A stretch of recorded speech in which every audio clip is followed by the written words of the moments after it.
we've got some major league hitters sitting up here. So would you please start from the end? Would you please introduce yourself and the company that you represent? My name's Jordan Knopf. I'm a director in the innovations team at Blackstone. My name's Erik. Levy. I head up strategy and acquisitions for DMG Information. DMG Information is a strategic long-term investor in B2B information companies. We have a particular affinity for property information. Some of the companies that we own and are invested in include Real Capital Analytics, Xceligent, BuildFax, SiteComply, TREP, Environmental Data Resources, and I'm probably missing one or two, not because they're not great companies, but because... That's good. Yeah. You're in the ballpark. Hello, everyone. My name is Cuyar, and I'm the Global CIO for Cushman and Wakefield. And I am Adam Stanley. I'm the Global CIO for DTZ, or DTZ, as most Americans call it. That's right. That's what we call it. So we've got two of the major league brokers on the planet. They're CIOs. We've got one of the major league information companies, DMGI, who I'm really, really trying to be friends with, like openly. No, I'm just kidding. And we have Blackstone. So let's get started. We're going to hit the time. We'll have some really nice, interesting, quick-hitting questions at the end. Right now, let's start with you, Jordan. How is technology redefining the global commercial real estate marketplace, in your opinion, and Blackstone? From our perspective, I think it's really embedded in our core operations. So, an industry that's evolved so much over the last 20 years and has seen basically no innovation whatsoever on the operational aspect, we've now actually been able to implement in our processes, our workflows, and streamlined everything on the leasing and asset management side of the business, which has been tremendously helpful. So, communication with brokers or just of delivery of data is now moving from, going back and forth in Excel files to actually living and breathing real-time data from your portfolio. Okay. Erik? Yeah, I'd say it's increasing. I mean, it's tough being one of the last panels because people have already said sort of a lot of the things, but, it's increasing transparency. Drinks are soon, all right? Right, we're standing between that. So it's increasing transparency, it's democratizing data analytics, but, as I think about it, the ultimate endpoint, which may not be attainable, but should be that I enter a ticker symbol for a building and get the type of transparency I can get when I enter the ticker symbol of a $150, $200 million company. The reasons why that may not happen, because it's not the same level of regulation in commercial real estate as there is in securities. But I think, a lot of the solutions that are here today and that we see in the market are trying to achieve that. That's good for a number of reasons. One is it increases the accessibility of tools, increases the number of investors, increases the size of the asset class, and ultimately increases liquidity. So I think that's all being enabled by technology. Yeah, and I want to own that company. Did you hear what he just said? Oh my God. So, we're getting to that commoditized part, some of these transparent things. It's awesome. Craig, give me a little bit of the global redefining commercial markets sort of from kind of the broker in, user company thing. Can you give me a little bit of that? Redefining markets? No, the technology is redefining the marketplace. How about the end user, the broker? Yeah, so I'll give you maybe a slightly contrarian view, and I agree with everyone. My esteemed colleagues here, panels previously, but the slightly contrarian view is we see it across Cushman around the world. We see a stratification of that technology use. I mean, there are brokers in our organization around the world who have been very, very successful brokers. If I stratify them by age, I would say they're maybe at the older end of the spectrum, and they are not as adept at the technology as others coming into the organization. So a challenge we have globally is how do we deal with different levels of prowess, if you will, to technology in your organization? How do you provide for the right training? And in some cases, how do you allow people who have been highly successful throughout their career to continue to be successful while not forcing the technology and some of the capabilities afforded via the technology upon them? That's excellent. We were just having a conversation before about people using CRM. There's people using ACT. There's people using Microsoft Outlook. There's, so it's amazing. But And there's people using nothing, so that's fine. People using Franklin planners. Like There we they go, were in and I can do that, you know, the 1995. folios or something like that. Hey, if you get a deal done, who cares? No. So, Adam, again, technology redefining the commercial global marketplace. Give me your take. Well, I'm not going to be a contrarian at all, and I'm not going to collude with my colleague here. You know, the reality, I think, here's the sexy part to me. When I first arrived in the real estate industry a year ago, I was shocked at how slow it was, how backward it was. You know, and I hate to say it, and I actually had to be careful. My boss, Todd Lickerman, he kind of said, you know, Adam, you might want to be careful how many times you say you're kind of on the short bus. But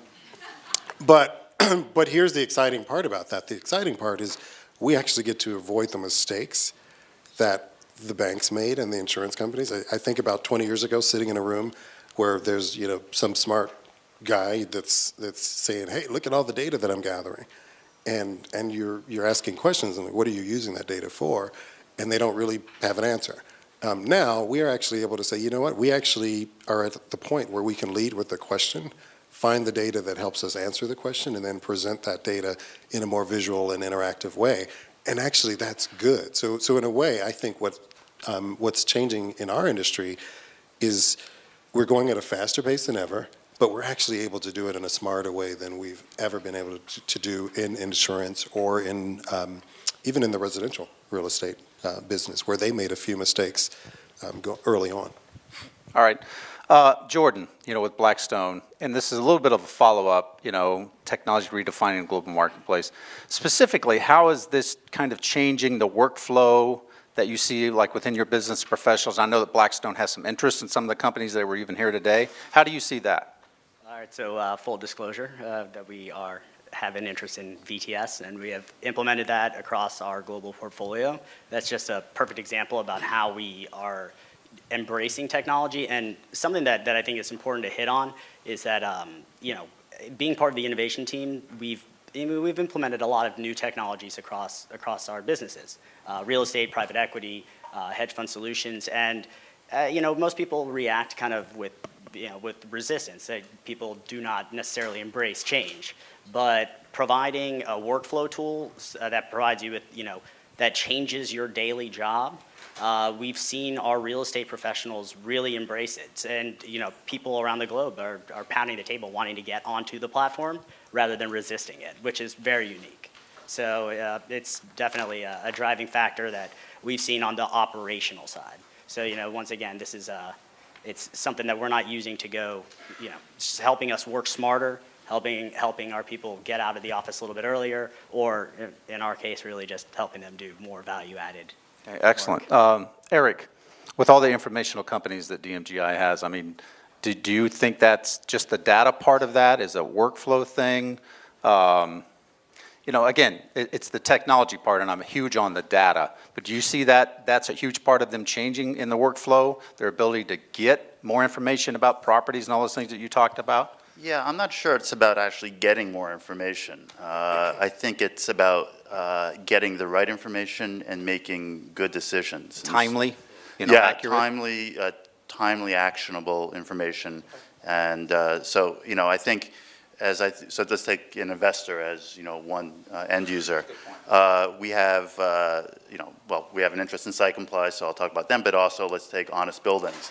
I think those are two solutions approaching very different issues, but at the core of it, they're trying to free up a owner's time to focus on what they do best, which is acquiring properties, managing them, and then exiting. And it allows them not to deal with so site comply doesn't makes them not have to focus on the dirty job of compliance and dealing with fines and that kind of stuff. And then honest buildings is dealing with the issue of the interaction of an owner with their vendors, among other things. So I think it's just allowing them to be much more efficient and doing what they do best. Okay, I agree. And I'm going to be in Honest Buildings office tomorrow, so I'll ask them some of those questions. Craig, you know, and we can talk about the broker part. Give me something about how this technology, and we talked about this a little bit before, how you're adapting this stuff like on the global scale. And you brought it up a little bit. And how do you select the stuff that they can use? Because it's hard for me to imagine X amount of things, and you're trying to implement, do you take it away? You know, how are you doing that on that global scale? Yeah, well, I'll key on maybe Adam's comment here about being able to leapfrog. We put a strategy in place a few years back in our IT function that we moved heavily to the cloud, right? So all of our back office systems, Workday, ServiceNow, Microsoft Office 365, can go down the list in terms of cloud storage, and we've been pushing everything out to the cloud, giving us an opportunity to leapfrog, and quite frankly, not have a lot of balance sheet items that I have to write off, that have given me a competitive advantage vis-a-vis a couple of the other companies in our particular competitive set. So just a quick question. Do you like, I guess my thought is, okay, can you only hit certain big targets that you're trying to accomplish because you're not going to get all that adapted? I think that's what I'm trying to find out is, do you say, okay, here's the 4 things or the 3 things that we're going to try to be able to get done? Absolutely, but there are certain areas of our operations that should be globally consistent, commoditized, standardized, right? There are also other aspects of our operations that clearly we go into the market and say there have to be local needs and local solutions. If you look at our valuation and appraisal business, I mean we appraise over $1 trillion of commercial real estate on an annualized basis. The regulations for appraisal in the U.S. and the standards are completely different than parts of Europe, right? The UK. Yeah. So we can't go in and we can't build an appraisal workflow platform that has all of the U.S. compliant regulatory requirements considered, and then trying to adopt and implement that in the UK. So we do go to market with our technology platforms that where we believe the operations can be optimized, and there are some efficiency gains, we do that at a global level. And we also go to market in the local markets, making sure we have the best tool for the best use. Okay, that's exactly what I was going for. Thank you. That's exactly. Adam. So the benefit, we have similar footprints. DTZ is in 50 countries around the world. And actually the benefit of that is we can actually experiment. So I'd say that we've done 3 things to kind of make sure that we don't get splashed with water by the moderator. The first thing we've done is we've actually embraced shadow IT, as strange as that sounds. And I'm not saying that we embrace groups of people being built up and forming IT groups or departments. But what we've done is we've said when a business person goes out there and they meet one of the smart folks in the room here, the disruptors out there, and they come back to us and they say, oh, I bought this new tool.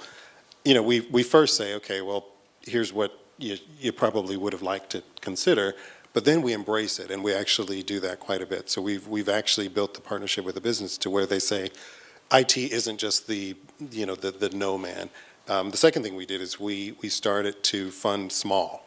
So to Craig's point, all of us have these huge portfolios of massive ERP projects and all the other stuff that you have to do. But what we've done is we've taken the CapEx and we've tried to say, every year let's put aside a little bit of it for innovation and for skunk work. So if you come to my office in Chicago at any given time, probably have 3 or 4 toys sitting in my office, be they, the virtual headset that I have over here with me today, when we're experimenting with Oculus and things like that. But so we freed up the fund small. And then the third thing that we've done is we've embraced partners. So so Craig talks about cloud, which is clearly, the first foundation. But we also realized a long time ago that it's easier to find the small companies that are building innovation, and we don't have to build everything in-house. So, really embracing the shadow IT, funding small skunkworks, and embracing folks that can build us things faster has really been a big change with technology this year. Yeah, and I know some of the other CIOs, and they get all kinds of watches and toys and 3D printers and all those things. And could you imagine what you can do with a 3D printer? Think about that for a minute. So because they're on the take. Adam and I aren't. You don't get any of that? Dude, you got to get some better stuff. I stuff. get nothing for free. I don't have the right friends, apparently. Okay. I'll tell you, though, what we did with 3D printing, because I think it's pretty cool. And I think we just put the video out on YouTube this week, possibly. We demoed it in Hong Kong last week. And this is, again, something that we did in-house that I'm pretty sure I'm not going to continue to do in-house. But we actually were looking at the 360-degree video, and we 3D printed a mount for 14 GoPro cameras and created our own little 360 tool. And it's interesting because for us, it was just a fun thing to do because there are 3 or 4 companies out there that are doing it. But for me, it gave my team an opportunity to be creative, to do something interesting in the space involving 3D printing, involving Oculus, involving GoPro cameras, all the things that the kids, that want to work for Google but somehow choose to come work for DTZ want to do. So I think we're doing, and I'd be curious to know what you guys are doing to kind of, well, especially you, to encourage these 20-somethings to actually come work for these stodgy real estate companies when they can work for one of the Blackstone companies or. So on our end, I think that, it's actually kind of astonishing. So I came from the finance side where there's high demand. We see a lot of inbound interest. But, we're losing out on the technologists that you guys are, to the same Googles and the same startups, the people that we're talking to, the disruptors. They're way higher on the priority list than working for, doing fintech. But it's, at least I know we share the pain. That's interesting. All right, I got a kind of a specific question for you, Jordan, and Blackstone, just because of the scale of the company that you have. What vertical do you see the biggest opportunity for Blackstone? What is that vertical? Well, at Blackstone in general, definitely real estate. So, that's the largest business that we're in. I essentially work in the corporate venture capital arm of Blackstone. And so we do primarily fintech, cybersecurity investments. And, about a year ago, just took a step back and thought, where can we really put our foot on the scale and help, drive value to a startup business instead of building something ourselves? Let's go and see what solutions are already out there where we can actually change a business. And really started diving deep into the commercial real estate tech end and saw that it was just crazy. Whenever I met with the real estate professionals, and there's analysts over there highlighting 150-page documents of rent rolls and whatnot, that it was just an area that was ripe for innovation. So that also happens to be the most profitable business unit at Blackstone. And we just closed our largest fund ever, the largest real estate buyout fund in Blackstone. So That's interesting. You guys are amazing. it's good timing. All right, Erik, let's kind of get into some interesting questions. I want to give me one thing and why. One thing and why. What is the one current technology that you see that will have a huge impact on commercial real estate? One and why? Yeah, I'm not sure it's a technology, but I think it's more a business model. It's the crowdfunding Interesting. Business model. And it comes a little bit from a selfish point of view, but if you look at our 7 or 8 commercial real estate information companies, their biggest cost by far is data collection. And depending on the company, it's a little more manual than others. And so I view crowd sourcing of data as, really as an opportunity. I think if I was myopic about it, I'd see it as a threat. But I think that a lot of our companies have the opportunity to, I think some of it will have to be got in the good old-fashioned way. But I think some of it can be done through crowdsourcing, and that's why, so, Interesting. yeah. Interesting, very much. Craig, what is the one technology you see having the biggest impact? Sorry, you emphasized one. One. Again, You can only get one. I don't think there's one technology. Okay. I think it's more an ecosystem. The ecosystem has the potential, the right ecosystem has the potential to significantly disrupt our industry. And let me just sidetrack a little bit to talk about the ecosystem. If you think of the iPhone, the iPod, that's a contract manufactured device that in the iPod has $30 and less in parts. The phone, I think like $75 and less in parts. The phone, the iPod mean nothing. The ecosystem around that, though, is what really creates value. So if you think about that and maybe make the analogy or leap into the commercial real estate industry, if you start thinking about social, mobile, analytics, and cloud, I can build an ecosystem pretty quickly, pretty inexpensively, to do certain things and do that quickly. for example, if I want to, we're looking at, new tools to help our retail leasing agents really demonstrate empirical value at that, lease negotiation. Rather than walking and saying, I think, that Apple store that's going to come into the mall is going to, drive additional foot traffic. I can go to an AT&T or a Verizon. I can license data from them on actual pings to the smartphones that people are passing through the mall with. I can have that data mapped to socioeconomic data. I can do all this in the cloud, so I can then provide for a mobile experience on a iPhone, iPad, whatever device my retail leasing agent has at that negotiation conversation, and I can present to them, present to the either whether we're representing the landlord or the tenant, I can present real empirical data about the traffic, the well-heeled traffic that's now going to be passing malls near that Apple store in the mall, and I can begin to extract additional value through the lease negotiation process, either on the landlord or the tenant side. But I can build that ecosystem with fairly inexpensive capabilities that are afforded me via the cloud and mobile technologies, and it's that ecosystem and the expansion thereof that I think is going to significantly disrupt. It's excellent. I love that. Adam, well, obviously we can't just do one now, can we? Oh, no, I'll do those. Okay, do it. The one current technology you see having a huge impact. So can I have those two as well? Yes, you can have those two. All right, so so the only one that I'll add, and this is maybe because I'm a geek at heart, and I'm just curious to see what will happen, is really so there are a couple of technologies that are experimental. The drones, they're now like $800 each. They used to be, thousands of dollars. But really, it's coupled with the sensors that are being put in buildings and the traffic monitoring things that Craig was talking about. It's really the ability to gather vast quantities of data without physically being somewhere. So if you think about the fact, a horrible example, but someone sitting in Vegas is operating a drone in the Middle East, the same can be the case for real estate. And a lot of our business is about proprietary broker data, and we call it that, but the reality is it's a lot of kids running around and going up and down elevators and finding out about buildings. So drones are going to change a lot. In our facilities management business, the way we manage airports and stadiums, we're going to start experimenting a lot more with drones, and I think that's going to be an interesting technology. Is it going to be earth-shattering, as some people are saying? Will Amazon, deliver things to you before you order them? Probably not. Can I shoot them when they come over to my house? I want to know that.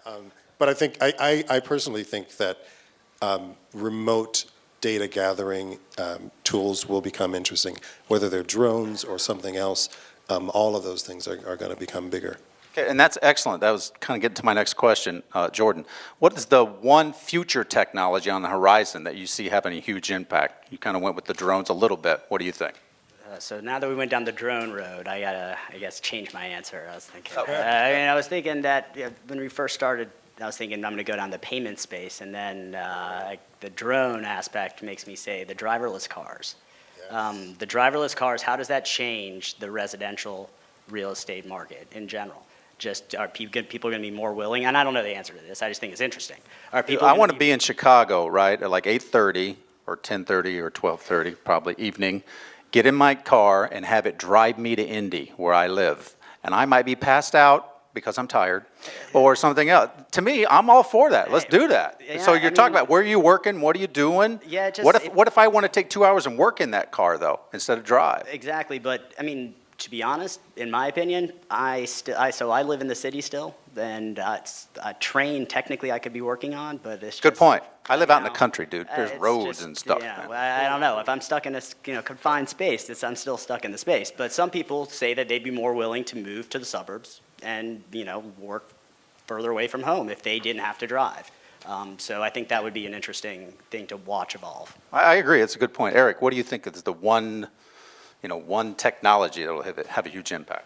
Yeah, I'm just not going to answer your question today. So I actually don't think I'm not sure. I'm trying to be nice to you, dude. Come on. I'm not sure that we need more technology. I mean, maybe eventually we will, but I think there are plenty of technologies that are out there, and we've seen through these companies. I think and I think maybe Brandon said it in the first session, that we need to start thinking about how is the solution and the information that my company is gathering, how is it going to work and interact with the other 100 companies out there? And doesn't mean maybe not 100, but whatever. how am I going to interact with the ecosystem out there? And we think about that because we have 7 or 8 companies. It's not easy for any of them to either work with each other's customers or work with each other's data. And so that's something we're starting to think about within our own ecosystem, but we also have to think about third parties. So I think the companies here need to start thinking about that. That's awesome. Excellent. Craig, one future technology. So how about a category of technology? Analytics, big data. That's 2. Okay. Go. One evolves to the other. But if you think about it, we're an information-based industry that doesn't really realize we're an information-based industry. Right? And we talked about the profitability, the lack of transparency, the inability to access data. We have to remember that lack of transparency, the lack of ability to aggregate data has been highly profitable. I'm huge on that, by the way. The dysfunction in our industry. Good point. Yeah. Has translated to a hell of a lot of profit. I would love to own that company. But if you think about it, we're all now moving away from, we no longer constantly compare ourselves to DTZ or CBRE or Jones Lang LaSalle. We're starting to look at comparing ourselves to organizations like Bloomberg, D&B, Thomson Reuters. We say, well, they've done what we have been doing all along as well. We just haven't done it as well. And that is, how do we take that data and turn it into information that has some economic value? So if I think about the category of analytics and big data, there's huge potential in that category of technologies to significantly disrupt and change the future of our industry forever. Oh, I agree. Absolutely. Definitely. All right, we're getting kind of close. Adam, you have about 30, 40 seconds. 3 things that the audience should leave with today. What do you think those 3 things are? I can't give you my dream technology. Okay. If you want to. You can. Dream technology is presence, holographic presence. And if you want to... Holograph? You said that. Holographic presence. But I'll talk to anyone that's interested after this session. I'm trying to be respectful. Video conferencing to another level. Anyway, so the 3 things that I think you should... First of all, the pace of change is only going to get faster. And the half-life of any technology is going to be 6 months. And so think about that when you're making decisions. Spend less, be smarter about your ROI conversations. Second thing is talent is still key. Do whatever you can in your communities. This is my little pitch. Please help us, especially in the U.S., work on talent because it's not there, and that's a serious concern. We don't have tech talent for the future. And third, play video games. Because if you really want to see where the real estate industry is going to go, look at the way the video game industry has gone, and you have the ability to physically and to feel like you are in, some bad neighborhood beating people up, or in a war somewhere. That's where our industry has to go. It's going to go. So I would encourage you to play the video games with the kids, and it'll have a lot of lessons for our industry. That's very interesting. Jordan, 3 things. 3 things. What do you want them to take away? So I guess the 3 things are, take away the size of the opportunity that's at hand, I guess, just for the people that are entrepreneurs out here, is that, this is a tremendous market that is in its infancy, I think.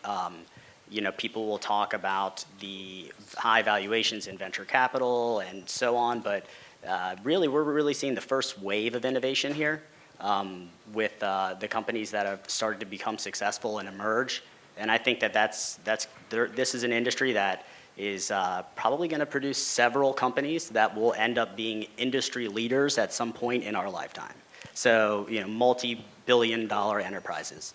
So that probably counted as like 2 comments, but Keep going. Yeah, and then I would say that as far as we've seen the progression from residential, which was probably the low-hanging fruit, the listings aggregators and so on, to the commercial listings aggregators, and now we're getting really deep into it. Now we're getting into workflow, now we're getting into predictive analytics, but as my colleagues up here have mentioned, the value's in the data. The value's in the data. It's insights that you can gain from your own data and insights that you can gain from the aggregate level data that somebody is going to be able to provide eventually. And the third thing is definitely the focus should be on not as much data as possible, but as much right data as possible. I think that we've all been subject to knowing the pains of incorrect data that has been, you know, been in the industry for quite some time. So That's excellent. I agree with all those. Erik, 3 things. Yeah, I'll make it quick. I see a red light blinking. But so I think the first is don't forget building the right team. It doesn't have to be the right team day one, but you know, just like a lot of the companies have product roadmaps, they should have people roadmaps that have the key positions they're going to need to fill as they evolve. I think the second is, and we'll get to this in a second as part of the Shark Tank thing, as I heard the pitches, I heard a lot of very product-centric ideas, and that's actually fine because that's the way most companies start. But if you want to become a $50 to $100 million business, like most of the companies we have started as $5, $10 million companies, but we've grown them to $100 million companies, and that necessitates moving away from a product-centric point of view to a customer-centric point of view. And then, you know, I think the third is not, you know, the age-old adage that it's location, location, location. While it's becoming more of a global market, it is still a very local market at its core. So don't forget that as you think about how you're going to grow your solution.